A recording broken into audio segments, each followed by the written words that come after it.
Hi everyone, welcome back to another video from Gameplay Classic.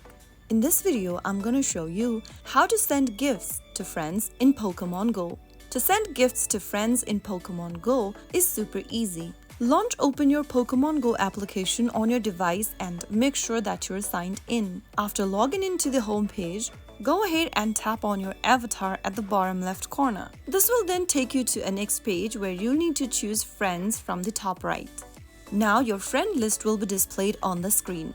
Scroll through the list of your friends and select the friend you want to send a gift to.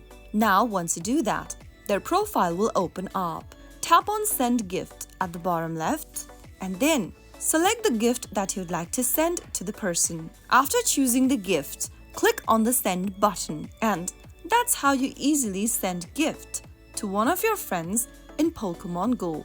You can also include items like Pokeballs, berries, and more if available. Remember that you can only send one gift per day to each friend. Gifts can only be sent once per day per friend, so make sure to choose wisely. I hope you found the video to be helpful. If you did, make sure to give us a thumbs up. Don't forget to subscribe to Gameplay Classic for more tutorials on Pokémon Go. I will see you again in the next video. Thank you for watching.